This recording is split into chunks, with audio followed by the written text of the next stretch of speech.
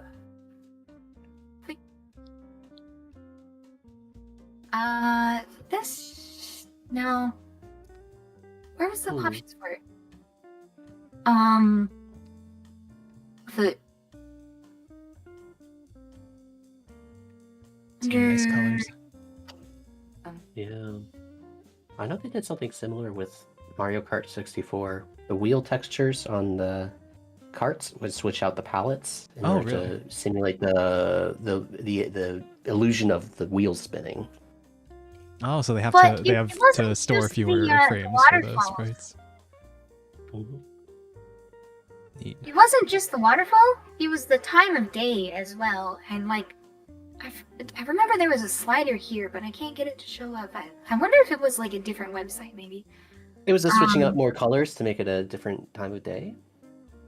Yeah, he didn't just do this. He would switch out the colors for the different time of day, but he also had it in a way that like the shadows would creep up the side of the mountain and like the windows would light up in the buildings, and like it was crazy the amount of stuff that he was able to cram into just this one image, or like all of these images actually.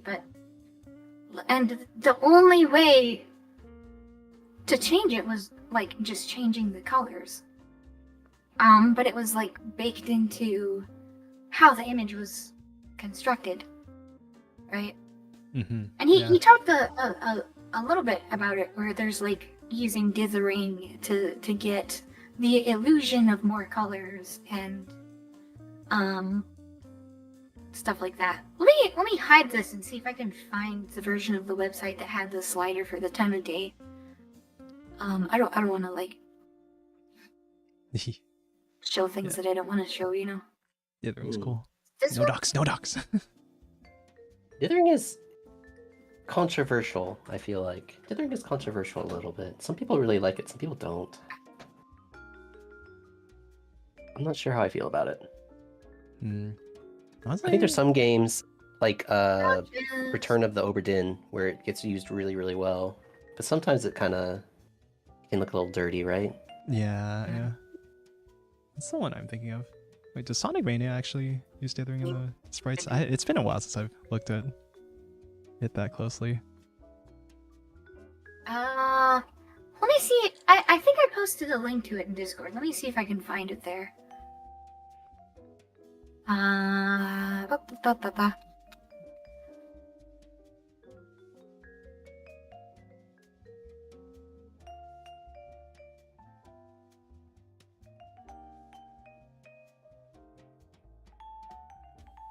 Yeah, nowadays we have so many more colors to represent things with. It's kind of an optional throwback kind of thing.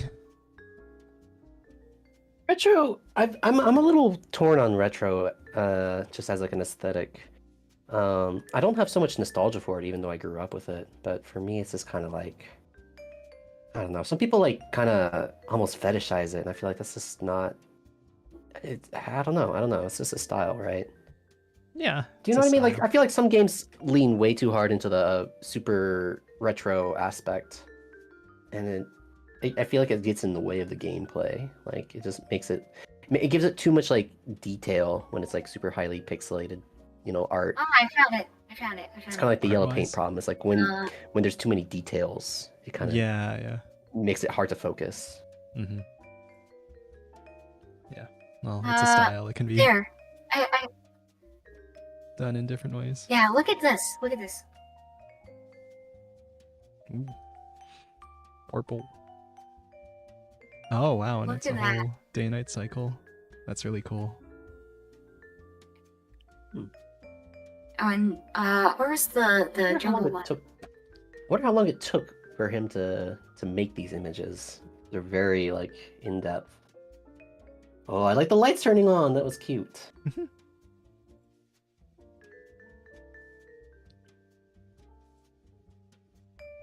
Oh, banana. Oh. I just finished Donkey Kong 64. Yeah.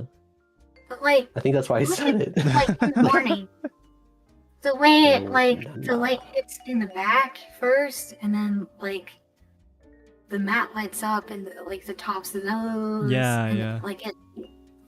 It creeps down. Emulates the shadows. And then then these are still dark because like presumably the sun is coming from that direction. Mm-hmm. And then you can switch out the light and the dark parts to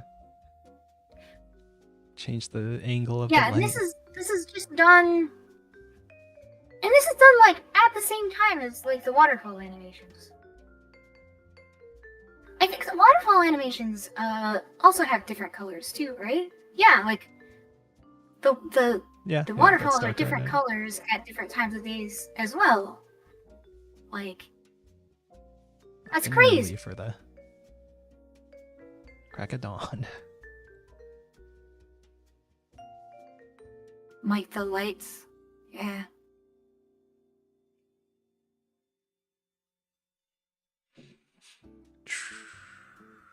And so, like, the point of the program was, like, it shows the jungle with, like, I think he had, like, different weather conditions as well. Like, there was the cloudy one. Yeah. I think it's actually the same image, but just, like, changing settings for, like, which palettes it picks. Mm-hmm, So, yeah. I think that's point cool. of the program was that, like, it shows the image with the same weather and time of day as, like, what it is in real life. Oh. But the art for it was just... Like, this is Yeah, crazy. it'd be so intensive to do this. Like, he probably, like, when he first drew it up, he probably, like, had everything portioned out into different sections of, like, this could be lighted. These areas need to be lighted at the same time. Yeah. Yeah. And so it's just, like, there's probably just hundreds and hundreds of these small clusters of groups of pixels. Mm-hmm.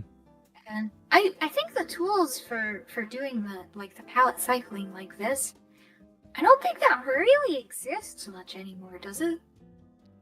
Does it? I mean, it's not. I don't think it's that hard to implement. It's just like a buffer of colors. But I mean, for like drawing that, right? Yeah, like drawing programs. Not having stuff like this. Yeah.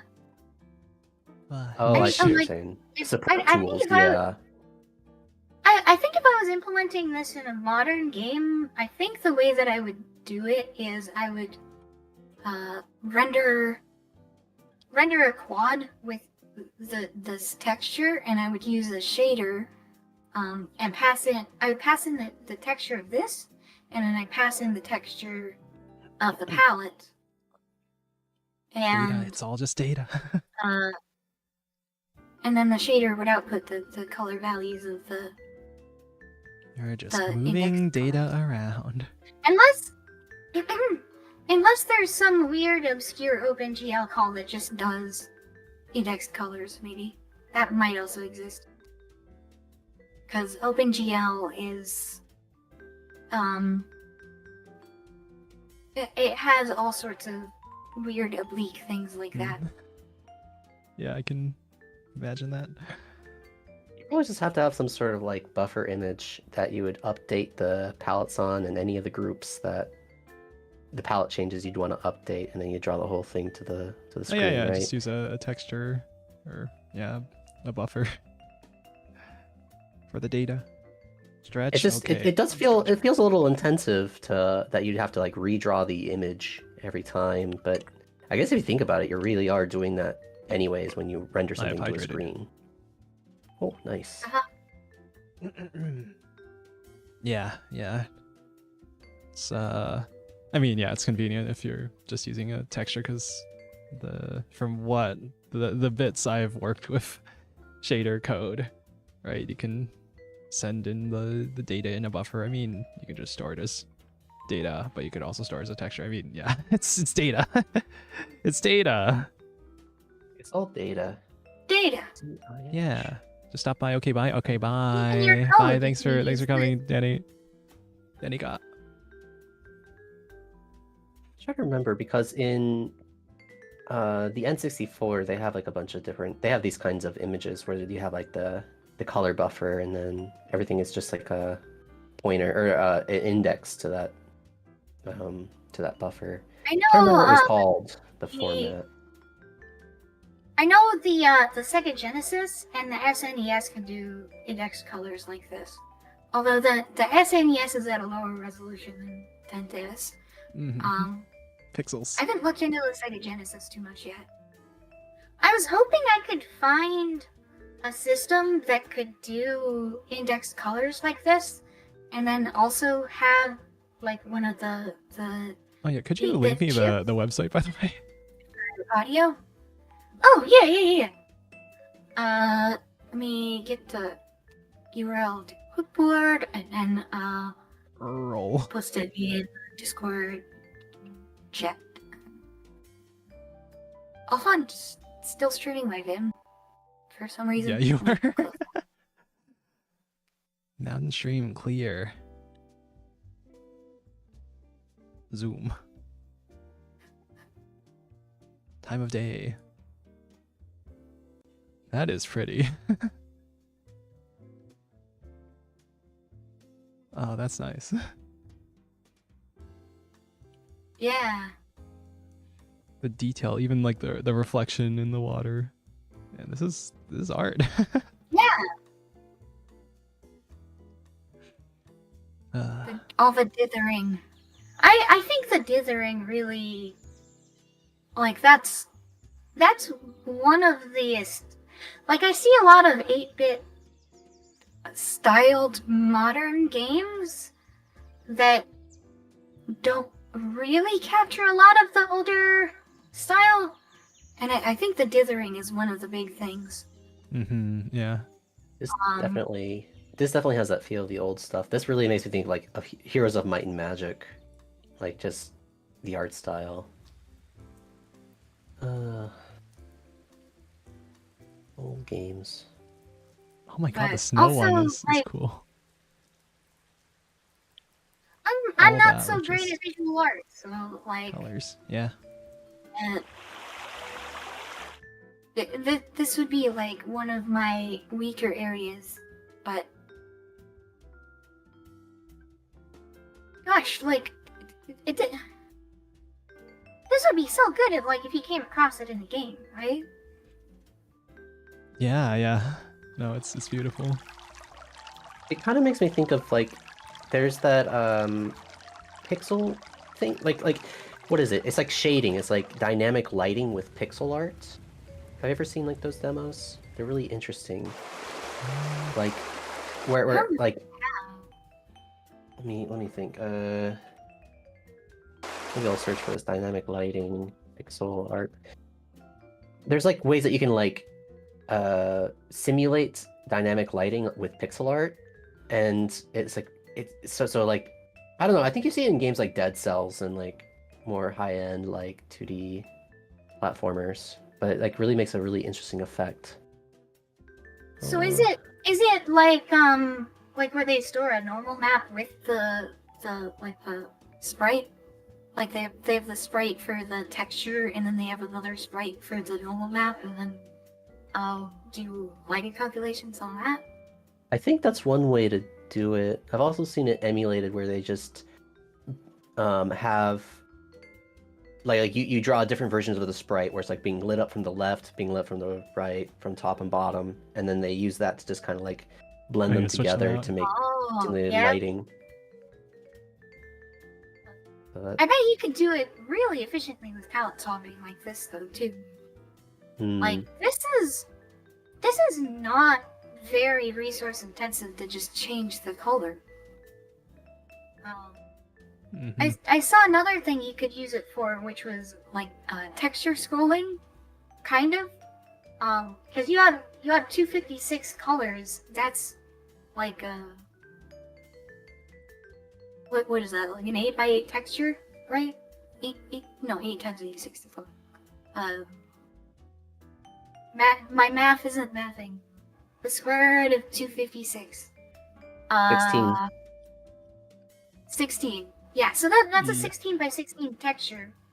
And you can, if you arrange that in a 2D grid, you can scroll that around. And so, if you... Maybe an 8 by 32? That would be probably a little bit better for a scrolling text message or something. Or... Yeah, or... Like a repeating texture in the background. If it's moving, if you're flying over water, it would be okay. But, well, more importantly, for the image that you're applying it to, you could have it with all sorts of transformations or whatnot, and have 3D effects on a system that has no 3D hardware. Because the math of where those pixels should go is baked into the image. I've been a little mesmerized by this one, Living Worlds, the demos. Yeah, I'm kind of... Yeah. It's cool to look at. It's like the parkour, but... Yeah. Yeah, animated. Yeah, definitely. It's like parkour, but calming. Mm-hmm. It's like parkour, but less brain rot. Less brain rot. Yeah. Yeah. How can we ruin this? How can we hyper optimize this to maximize engagement? It's less brain rot, more zen. Or brain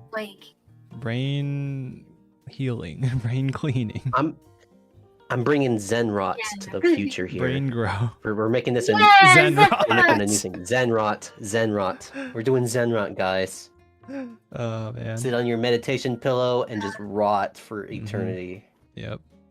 Did you guys ever read the Codeless Code? No, the Codeless Code? No. Oh, we gotta read some. We gotta read some of the Codeless Code. Let me pull it up. Jamie, pull that up. So the Codeless Code is a series of stories that are meant to teach a lesson. They're kind of based on koans, I think is how it goes. But it's stories about programming, but not about. I'll pull it up. I'll pull it up. You'll see what I'm talking about. Let me. Is it this one capture? No. Is it this one okay? Yeah. Okay. The Codeless Code. I remember coming upon this when I was in school and just really enjoying it.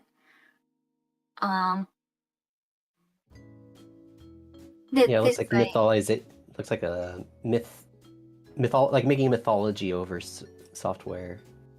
It looks like. Let's hit random and we'll read I'll read a random one. A new priest of the Spider Clan was lamenting the poor quality of JavaScript code produced by his novices. I will investigate, said the Java master. After visiting the novices, the master decreed that the first four be struck sharply across the knuckles each morning before their hands were allowed to touch their keyboards. For the fifth novice, he prescribed no action. The priest asked the master why this was so.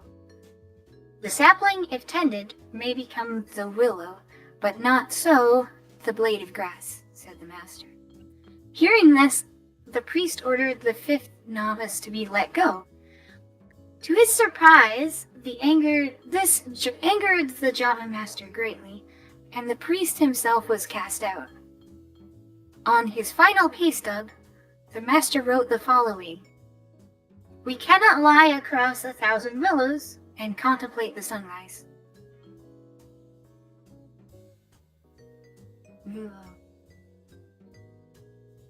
It does have that feel of like the koans, I think they're called. That you find in Zen Buddhism. Programming. The one like I I've been gone remember reading, it was like I forget what it's called, but it was like Grug. You know the Grug meme of the caveman guy? But for programming. Oh, the Grug posting. Yeah. The Grug brain developer. This is the one I think of. The Grug brain developer. Yeah. Whoa. The eternal enemy, complexity. Apex predator of Grug is complexity. Complexity bad. Say again, complexity very bad. Yeah. Complexity bad, complexity hate. Yeah. True. That's the thing, is it's like when you're first learning it, like, oh, look at all this complex stuff, I wanna do something like, and it's like, no. Goal is to minimize the complexity. Yeah, the real genius is in making it as simple as it possibly can be. Oh, it's the Terry Davis quote. An idiot admires complexity and a genius admires simplicity, or something like that. Yeah. Yeah. Complexity demon. The complexity demon. Wait, what? Wait, this he sounds like he's drunk in this line. Demon complexity spirit mocking him. Make change here. Break unrelated thing there. What? Mock, haha, so funny, Grug. Love programming and not becoming shiny rock speculator like Grug's senior advise. What's this? Club that work on demon spirit complexity, and bad idea actually. Hit developer who let spirit in with club. Sometimes Grug himself. Sadly, so often hard Grug to read. himself. So Grug, say again and say often. Complexity very, very bad. When the Get Blamed says that you wrote it. Can't trust Get Blamed. This is myself, no! Who wrote this shit? Oh, it was me. You're going to read his bad fanfiction after I showed him one? Fanfiction button for coding. Fanfiction button? Fanfiction. Oh, no. I mean, at some point, is fanfiction just fiction? What was it? Twilight? Oh, or no, 50, was it 50 Shades of Grey started as a Twilight fanfiction? Yeah, 50 Shades of Grey was a Twilight I hear about. Yeah, I remember. Follow your passions, man. I remember hearing that. I didn't ever read it, but I remember hearing that. I am not a 50 Shades of Grey reader. You cannot put that on me.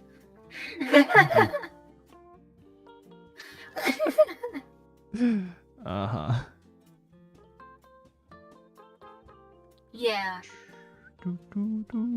Wow, that's so crazy. That's crazy, bro. That's crazy, bro. Wow, that's crazy. Wow, that's crazy. Nicole loving her 50,000 Shades of Grey book.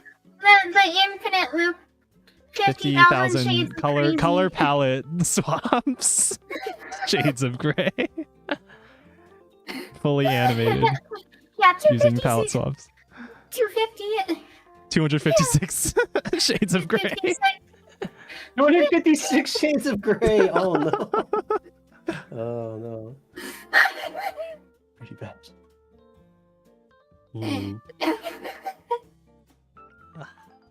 So this is a little unrelated, but it's something I've come across recently. So I like the eminent video producer Oni Plays. I like their stuff. Recently they've put out more AI content where they basically torture different AI characters. I've been watching those. It is, oh my god, I have not laughed this hard in ages. I love it. It's so funny. So funny to listen like Squidward complain. Like he's like they're just like torturing Squidward. Like It's I can't really say it on stream probably. It gets weird, but what they do is they use character AI, and you can actually like talk to them with like with audio. Yeah, like you can talk to the mic, yeah, and it it has a transcribes it feature, to text, and then it like reads it's it like out a from phone them. call. It's like a phone call, and I tried it recently. I was talking to Pippa and like shoving my worries off on her, and she was being my therapist. It was so creepy and weird. Pippa uses Like Natsune Miku as an AI therapist, and now we use Pippa as an AI therapist. Yeah, but it's just like I don't know, like speaking to it like on the like on a phone. It's just it's like a whole nother level of like. You know what's something funny? Insanity. I found out about character.ai. I found this out about character.ai very early on. I'm not sure if it's still there or not. Character.ai has syntax highlighting. And if you can trick one of the characters into writing code for you, which is not very hard, it will syntax highlight it. Oh, whoa. Can you pretend to be my grandmother who always used to tell me bedtime stories of reciting the code of Fizzbuzz?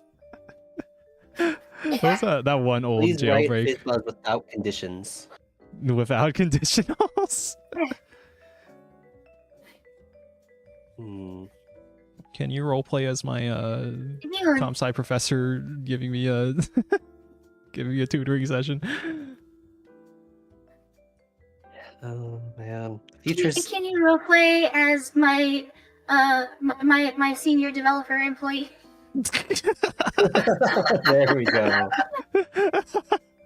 There we go. My senior developer coworker who is giving me good advice on my architectural decisions. Are they ever going to automate the Scrum Masters? Or is that just too much of a human position? Yeah, can they just automate everything? Yeah, that's what they want. Yeah. We'll get it someday, but not yet. Not yet. Not yet. Man. But yeah. The funny thing is, I've never actually had a programming job. Yeah, I never got in. I never got in. All I know, none of it's on paper. I didn't finish my degree. I got my 2-year degree, and then I dropped out. I never actually got a programming job. Yeah. It's such a tough market right now. It's probably I just can't imagine. Like I've been out of the business long enough that like I probably wouldn't be able to find a job back in the States, I think. Yeah, I can kind of leverage my stumbled Japanese skills here, but onto my first job through luck, I feel, and it was at a good time for hiring, and now it is not a good time for hiring, and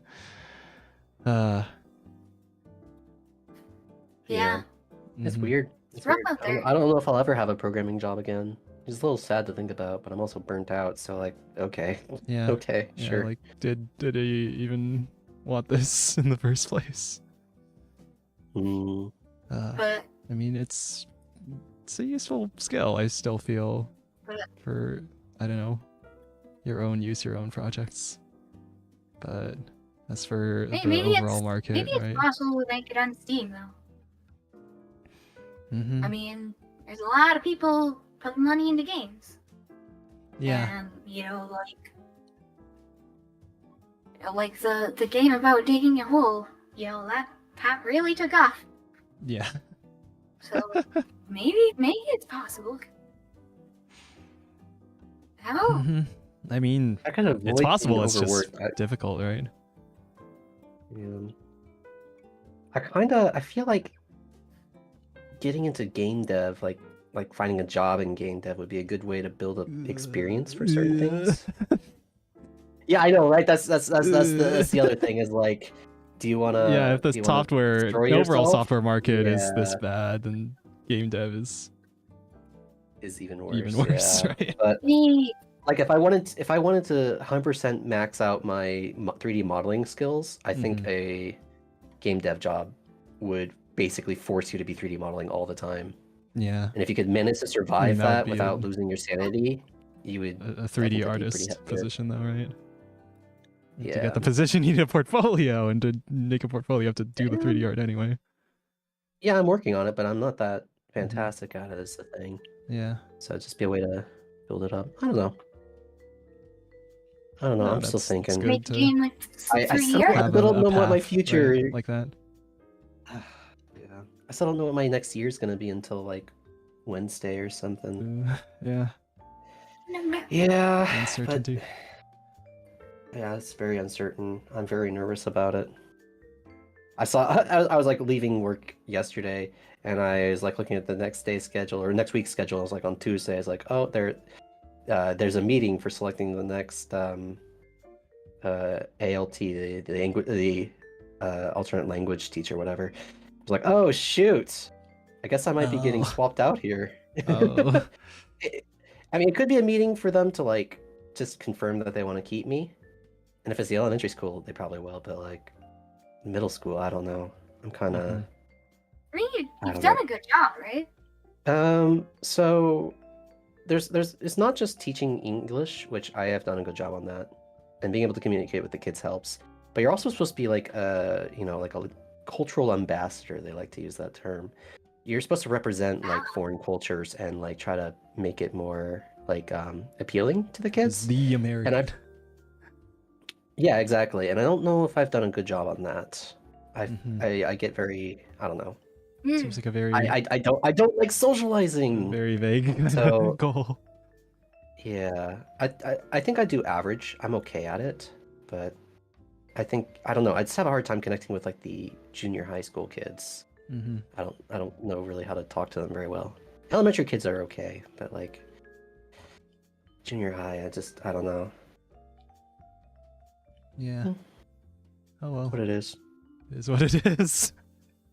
Yeah. I'm kind of genuinely, I'm kind of like fingers crossed that I get fired, so like I get to like go into panic mode, and then like I don't know, maybe that'll unlock my third chakra and I'll actually become productive again.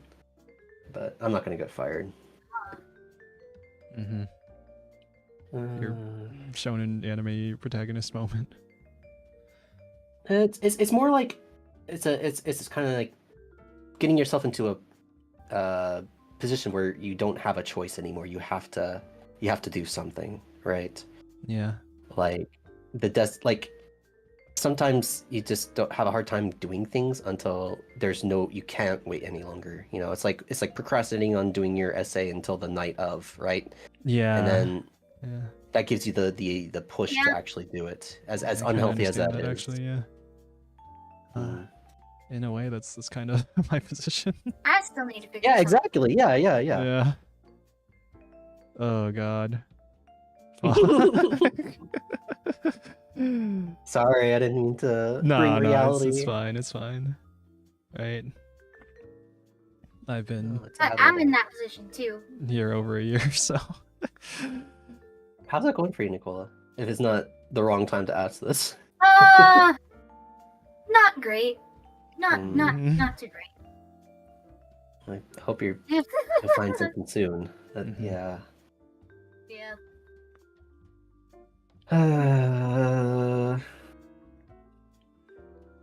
Zen rot. Abandon all desire. Find your meditation pillow and Zen rot. Yeah. I mean, it's the only way to find peace. It's kind of like, what do they say? Dr. K's said this. What doesn't kill you makes you stronger or cripples you for life. But I'm kind of like more relevant to this discussion, right? Like it can be really hard mentally, and oh yeah, it was really hard for me.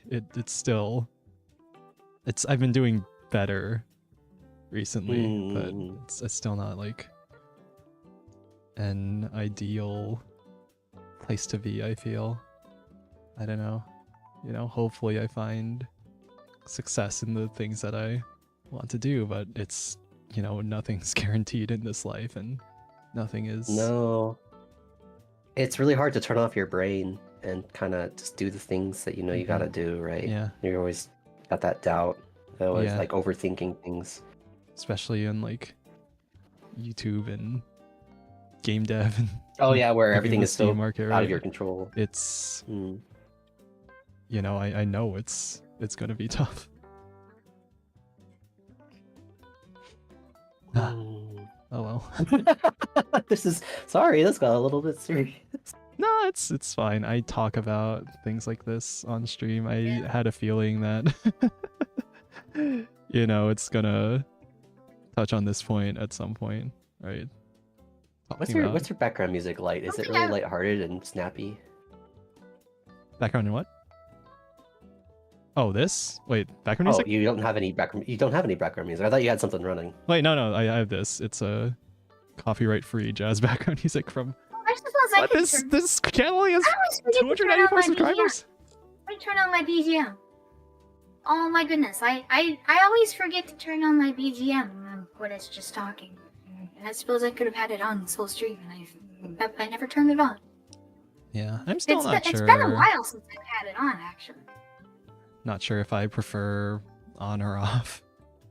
I guess, I don't know, I've been listening to like some yapping second monitor podcast style content that does have background music, some that doesn't.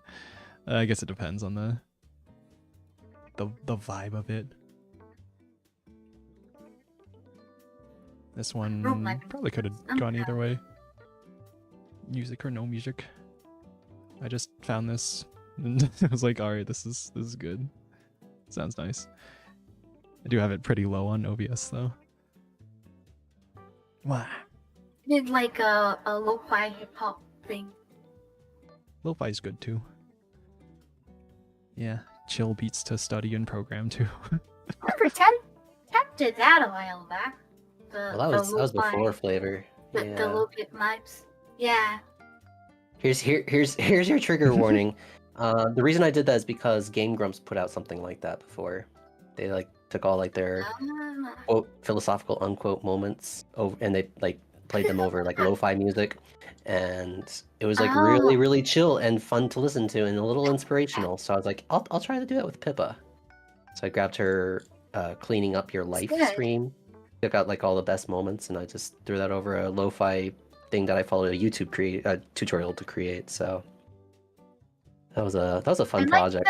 The melody for that.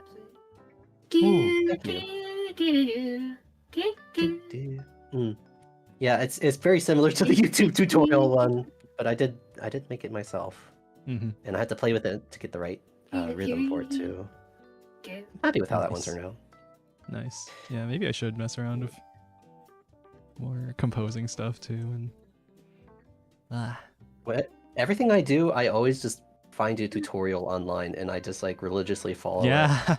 Try to change it a little bit. That's the wonder of the internet, right? It's all available. It's all there to learn. Yep. I hadn't messed around much with Cheat Engine, but this morning I was trying to work on a thing for a friend to recreate this Dark Souls switcher thing where it like where like you have 5 different Souls-like games open, and then every 10 to 30 seconds randomly it switches from one game to the other, and the thing I was blocked on was pausing the game, and so the originally I found out used Cheat Engine, right? And in Cheat Engine you can pause a process, but that doesn't work too well with auto hotkey, and if you try to pause a process, then auto hotkey doesn't like it and it'll hang. And so what they did was use specific cheat tables for each game and manually like pause the game using cheats without pausing the process, right? And then unpause it automatically, right? And so I hadn't messed with Cheat Engine in a very long time, and I haven't gone that far in it, but I found like a YouTube tutorial series that was really quick, and it was like, hey, you can do this. You can scan for pointers to memory addresses and do that, and yeah, there's all this different stuff you can do to like have a freaking function that activates the thing. So do they just like alter the game loop and do an infinite loop, so then it doesn't execute the game to logic? pause? What I noticed was that in some of the pre-made cheat tables for the games, there's like a game speed global variable that you can alter, and so you just set that to 0. But the problem is, the cheat table only has that for the older version of the game, so I have to downpatch the game. Right. And there's gonna be like a ton of game-specific stuff. We end up doing that. I wonder if you could find it.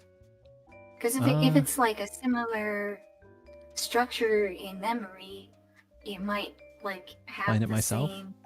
Probably, yeah. It had a specific value. Like a similar data format. Yeah. Yeah, I don't know. Like if it's right next, like if the layout of memory is like right next to the same variables as it was in the previous version, but just like at a different location. Maybe, yeah. I could look near for... those addresses. Probably a good idea to like find the version that the pointers are working for, and then figure out more about what this variable is, where it is, how it works, what value it's supposed to be. Anyway, yeah, thanks for the I wonder if that's... I wonder what they use that for. Is that used for like the what was it, the like the hit frames, you know?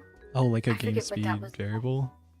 I mean, that seems like a pretty sort of common engine thing, right? In games, you can do slow motion, you can do hit stop too, yeah. Yeah, hit stop, that's what it's called. Yeah. Yeah, food for thought. I suppose there's probably a few different ways to implement hit stop. Right? Yeah. Yeah, you can just pause the specific things, you can do the global timescale. I mean, in Godot, there's just like a global timescale you can use. The intensity of hit stop kind of depends on how long you hit it, right? Yeah. Like I think I found a tutorial for Godot, and you can just make a global function that calls a thing and like sets a timer for a set timer that's not affected by the by the time scale, and then you just set the time scale to 0, and then when the timer that's not affected by the time scale runs out, then you set it back. Right. And then I can depending just on the effect, like in Ultra Kill, there's the rail cannon has pause a the game. longer hit Timer stop. never goes off. Yeah. Like those troll logic comics. Step 1, cover yourself in oil. Step 2, wait for timer to end. Step 1, set time scale to 0. Step 2, wait for timer to end. Timer waiting. Never ends. Waiting. Congrats, you did the thing in like the... I can just imagine like not realizing that and then it happening and you're like, oh, I'm dumb. Like those hypotheticals of like, what if you had the ability to stop time, and then you stop time, and you do something dumb and you die, and the entire universe is just stopped forever. Yeah. Imagine if you're like, imagine your point of view if you live in a universe like that. It's just like, from your point of view, the universe just instantaneously stops existing. Or like all the discussions about how Dio's Zawarudo works in JoJo's. Right? Is it like a local area around him that only experiences the time stop, or how does that work? Is there like a front to it that travels at the speed of light, or and how's that work at the edge of that? Like gravitational waves? Who cares? It's magic. It's magic. It just works. Is it magic? Yo, Did you guys hear that there is a spiritual successor to Kerbal Space Program that's in the works? Was there? I think I heard something about that. I never played the original. It's called Kitten Space Agency. Yeah, it's KSA. It's Kitten Space Agency, I think. Okay. I'm so freaking excited for it. It looks good. Nice. I'm in their Discord. I'm waiting for as soon as they have literally anything I could play. I'm gonna stream it. I'm gonna play it as soon as I can play it, because it looks good. But I see them posting updates now and then, and it's like, hey, we did this neat thing about implementing they implemented shadows by. So they implemented shadows under the assumption that planets are spherical, which they are. And what they do is they pass in the local coordinates of objects that of either planets or moons or celestial bodies. They pass in the coordinates of the location and then the radius of it, and then they give that to the shader, and then the shader uses that to determine if it's in shadow or not. Which is a pretty efficient way to do that. Mm-hmm. Nice. Yeah. That reminds me of what was it? There's in Half-Life Alyx, there's this bottle shader they made. There's it simulates there's a liquid inside of the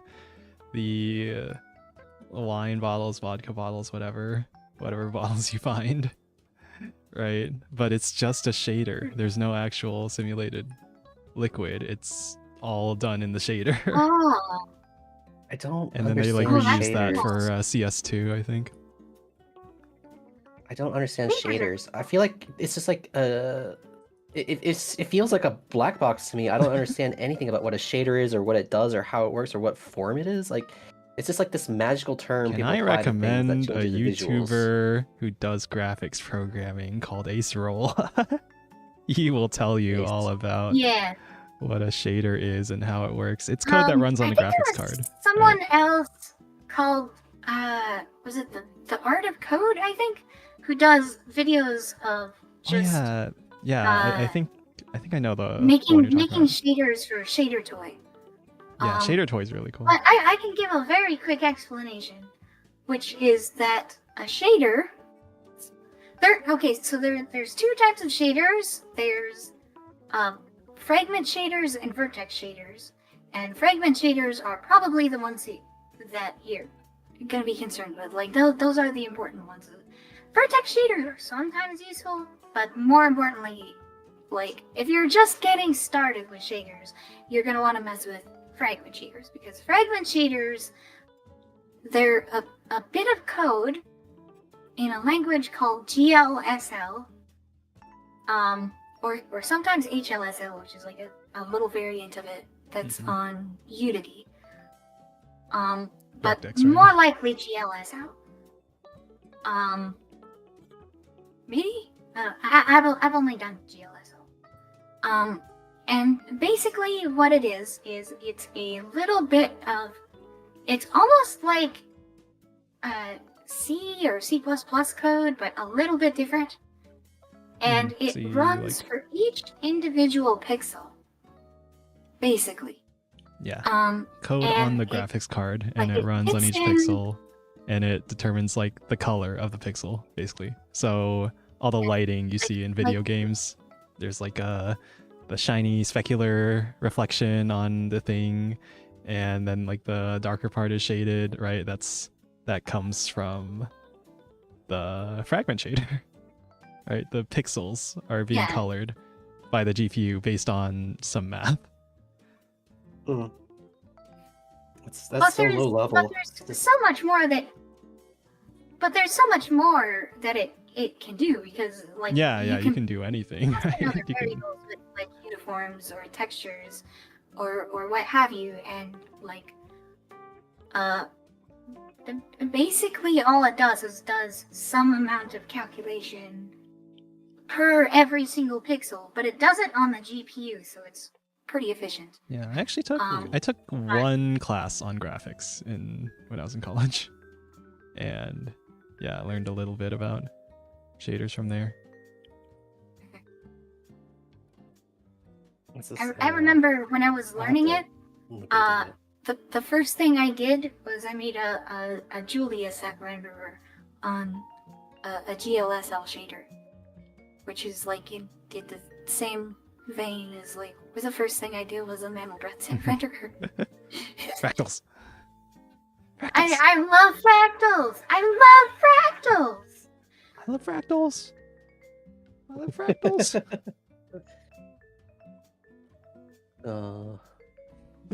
I'm sorry. I gotta say I need to hard cap at the top of the hour here. Oh, 4 good. hours is like okay. a lot. Yeah, that seems reasonable. Mm-hmm. Yeah. Should we maybe wrap things up then? Yeah. Anything else you want to say? Anything you want to end on? No, good stream. So. Programming. Did you enjoy the conversation? Programming. Cool. Have you? Yeah. Do you still have your passion and enjoyment of programming? No, that got dashed to pieces long ago. Sometimes I can feel it. I like programming. Yeah, I'm but somewhere in the middle. I haven't had a real world programming job yet, so like that's probably why it hasn't been dashed to pieces for me. I literally want to do things because getting too real. I'm looking to it. Mm-hmm. Yeah, I mean, it's sort of with any creative thing that if you turn it into a job, that it kind of changes your relationship with it. It's no longer just for fun, right? And if you're looking to monetize your hobby, if you're like looking to turn your hobby into a career too, right? Then it kind of changes the outlook, the sort of things you're thinking about, the pressures you're having, which I don't know, I guess it might be counterproductive if it like and ruins leave a comment and ring the bell. Enjoyment. Yeah. Look, I'm a YouTuber now. Now I have to worry about the numbers. Fuck. Like that, right? Even then, there's like varying degrees between like hobby and like job. Like if you want to, like I think Giga's talked about how like you can see it as like a serious hobby, right? And you start making money from it and it becomes like a serious hobby, and you gotta worry about, am I doing this good enough? It might not be your primary income source, but like if you want it to be that in the future, potentially you have to think about these things. That a lot. Right? I dream of it. I know that it is a difficult thing to be obtained. I know that nothing is guaranteed in this world and in this life, but I think it's maybe important to maintain the sort of just playful messing around spirit. Like, that too, yeah. I wonder how well you can do by keeping that spirit of play, of just having fun with it while still pursuing things more seriously. For like creative stuff, especially games. Yeah. Yeah. Like I think that's a big chunk of what sucks the fun out of AAA games, is that they're very, very like hyper corporate, and it comes through in the work that it's not. There's no care put into it. There's no passion. They're just like, checking boxes. They're just, this is popular, let's do this, and no one actually cares about, is this fun, innovative, new, enjoyable, right? Everyone's, you know, you have a system where every single person is working in their own self-interest, and no one like, cares about the actual quality of the overall product. Yeah. I'm trying to remember. I remember from a long time ago. I think I was listening to a World War II podcast, but I just remember hearing about like one of the leaders of one of the countries in World War II was very, very like calm person. Like he never got flustered, he never got upset or like anxious, even though they weren't doing so hot at the war. Mm-hmm. It makes me think like how to obtain that kind of mindset. The one where you know Zen, yeah, the Zen, not the Zen rot, but the Zen, kind of like being okay with like the bumps that come along the way and working through it. Wonder where that kind of energy comes from. You know? Yeah. I make like a social faux pas with like somebody else on Discord, and I'm already like spending the rest of my day like fretting about, oh, did I upset them or something? You gotta have the don't give a fuck energy. Yeah. Compared to enlightenment, right?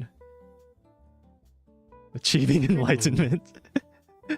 Achieve enlightenment. Use it. Simply achieve enlightenment. Just do it. Oh, that's easy. Easy. Yeah. Right? And become detached from your desires, from your... You gotta make your Sandman dolls. Your attachments, right?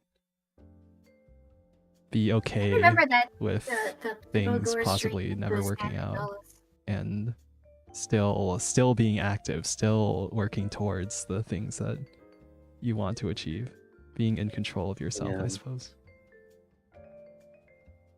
It's so much work. It's so much work trying to find your way through the world. Why does it have to be that way? Yeah, why can't we just be happy? Well, we don't have wife managers, that's why. I think it's that way because the things that are worthwhile because they're difficult to do. Right. Like if it was easy, like would you feel any pride for having done it? Yeah, I guess not. Like, I guess I can see that. Yeah. One must doesn't need to be so hard though. Sisyphus happy. Doesn't need to be so hard. Finding joy in the struggle. Finding enjoyment in the the pain of it all. The enjoyment of the struggle, it comes from overcoming it. Comes from being a masochist and enjoying the pain.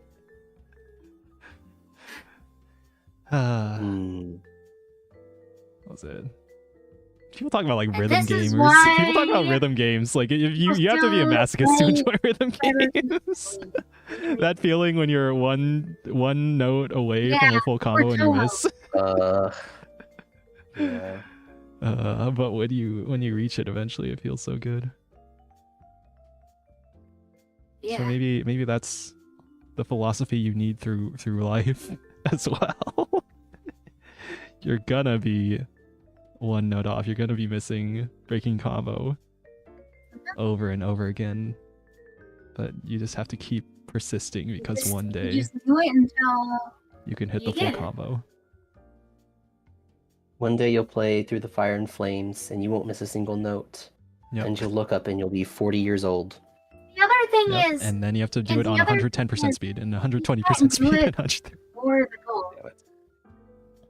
Like the other thing is you don't do it because you want the goal, right? Because it's like if you taking the example of a rhythm game, right? Mm-hmm. If you're doing it because you want to be somebody who has beat it with 100%, then when you miss one note, you're gonna be really pissed off, and you're not going to be enjoying your day. You're gonna be fucking upset, right? Right. But if you play it because you enjoy playing rhythm games and gradually getting better and better, like you can do the same thing without suffering. Go home and play some more rhythm games. Yeah. Um, Yeah, you don't and have then, to suffer when to you hit, accomplish the things that are hard. when you're like, when you miss by one note, you're like, oh boy, I get to play more rhythm games tomorrow. You know? Sounds a little cheesy. Oh but boy, yeah. I'm not done yet. Oh boy, You a know? new opportunity Like, for me to play more of the game that I love. But yeah, if you do it because you love it. Process, not the product. Journey, not the destination. Right? yeah. You don't do a dance like, or play music just to finish it. You're not waiting for the finish. Right. You're doing it for the act itself. Yeah, exactly. And it's like, how would one go about walking from, like, walking coast to coast, like walking from one shore of the United States to the other shore of the United States? Well, if you started out with the, like, I'm gonna go and do it, and then you're like a week into it and you're like, wow, this is hard, I don't want to do it anymore, that's not gonna work. But if you're gonna be like, I'm gonna spend the next few years walking, I may as well go somewhere. And then you start out on one side and you're like, I'm gonna walk every day. I really enjoy walking. I'm gonna spend every day walking until some indeterminate point in the future. Yeah, and you may as well start somewhere, and then you may as well put that destination somewhere else, and then just enjoy walking. See where you go, and as before you know it, at some point you'll have made a lot of progress without even realizing. Yeah. Yeah. And it's like, are you know, like streaming? Yeah. Are you streaming because you want to be some big streamer? Or are you streaming because you like to, you know, talk to people? Yeah. Chat, engage with chat, show people things that you've seen that day, you know, or show people things that you've worked on. Yeah. For me, I think at some point I realized that I really do like this, but in order to, you know, survive, at some point I'm going to need an income from doing this. And I know that, you know, it's kind of a privilege to be a full-time streamer. It's not something that everyone gets. It's not guaranteed. It's not owed to me or anything. Yeah. Right? But it's something that I'm gonna have to make some money. Genuinely. Like, you're too high. But I don't think that's gonna come from streaming anytime soon. Yeah, that's fair. Understandable. I mean, realistically, right? And for me as well. Yeah. Barring some stroke of luck. Some stroke of maybe ability to, I don't know. Hello, Dark Knight Nomad. I'm not too worried about that. I'll figure out some way to make money, I'm sure. Yeah. You have valuable skills that you're providing value to people. That's what they all say. That's what they always say, right? Providing value. Yeah. I end up having to just go back to my old job, which was I guess I may as well say I ran a CNC laser cutter.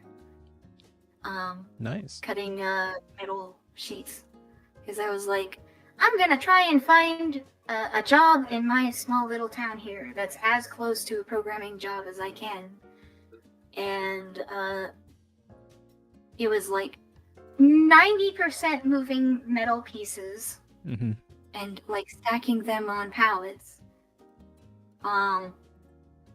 Like maybe 9% making sure the machine is running, and then maybe 1% every now and then getting to write some G-code. Which, I don't know if you know, G-code is not a great programming language. Yeah. I don't know. That's like, G is what? The 6th letter have the alphabet. Yeah, That's so many good. letters after Pretty C. high It's grade. got to be good, right? I was like, Yeah. the fourth iteration on C. C came, and then it was D, E, F, and now we have G version. We have G version. Yeah. Yeah.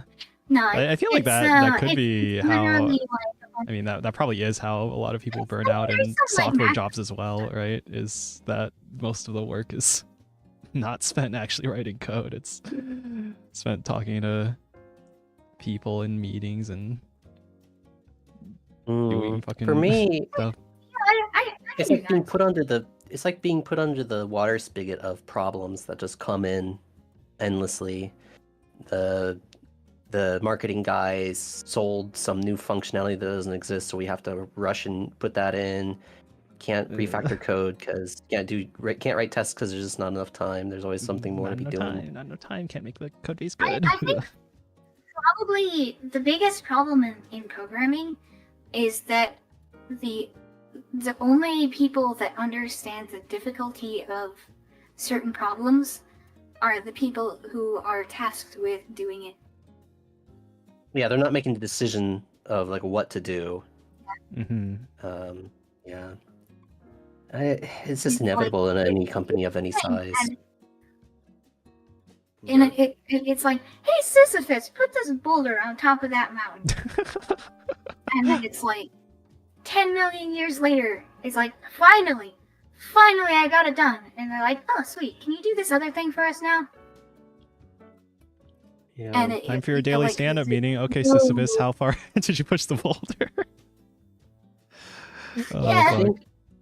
I think for me the burnout came from just always being on and active and never taking time off for myself and relaxing and de-stressing. So now I'm like stuck in a constant state of fight or flight. It feels like everything is always a disaster. Everything is always, I have to solve it myself in my own head before I take any action. And it's just an unhealthy mindset. I hope it gets better. Yeah, me too. I'm working on it, but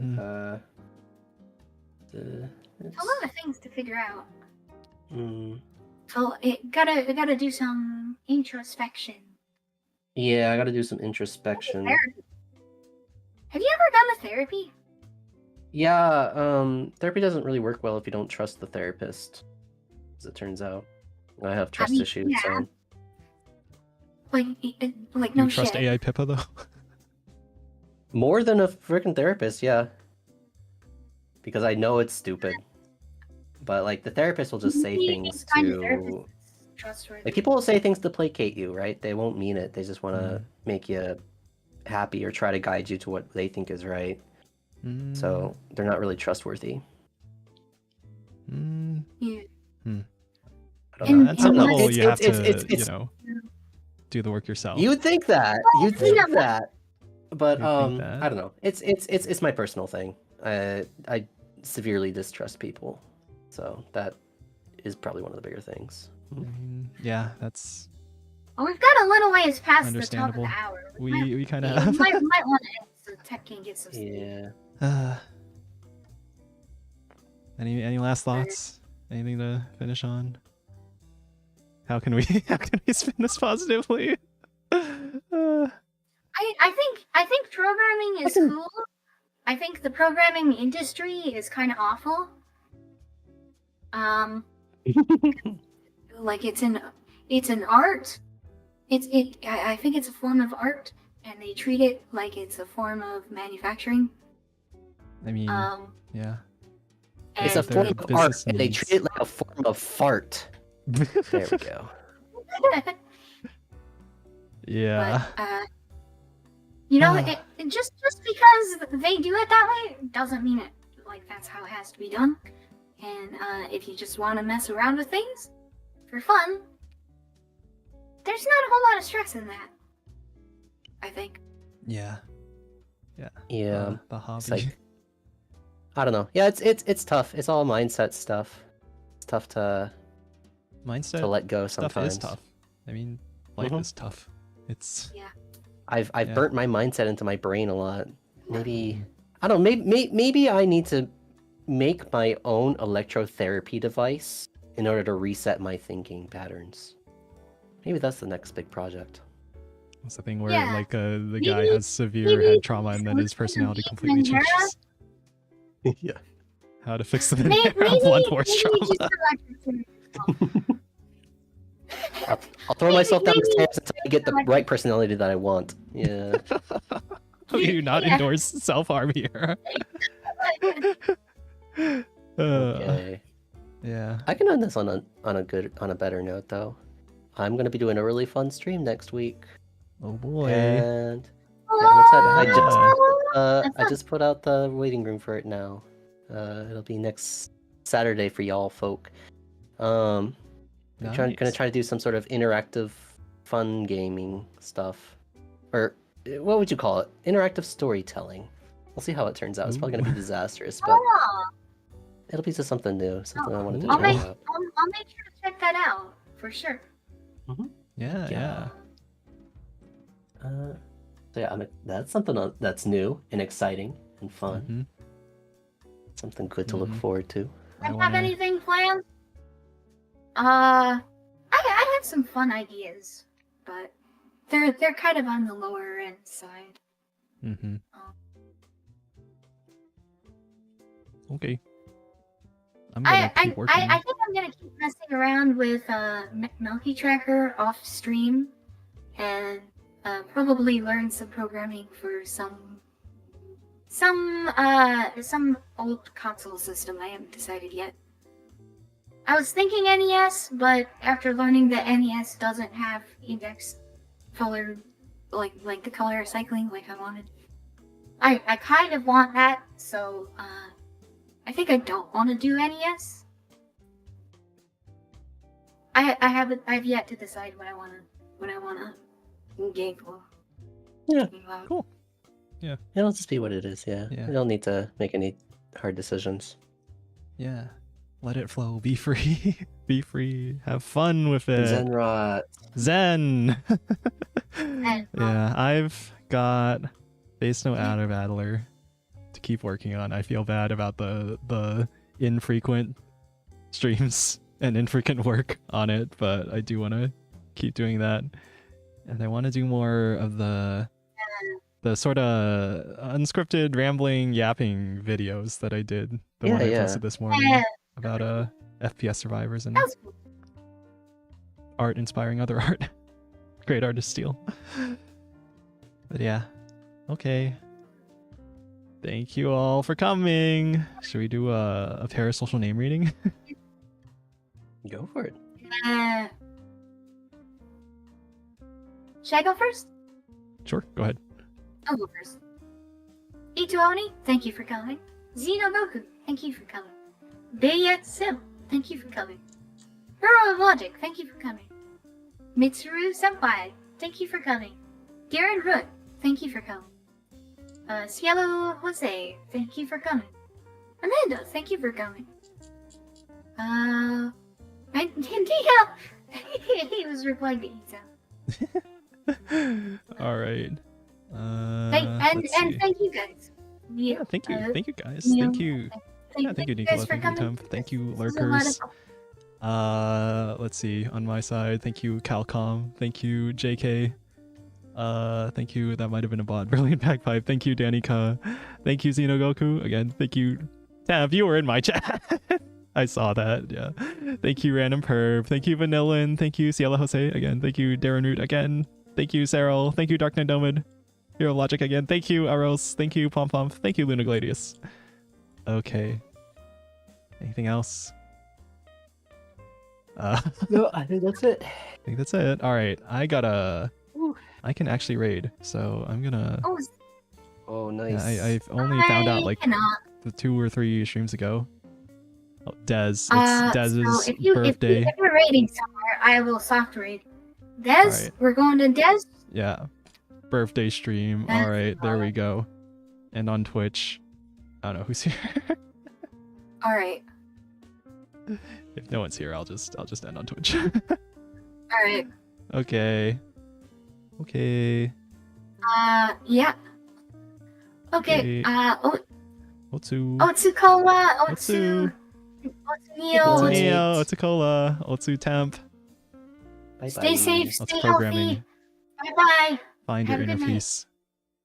All right. Good night.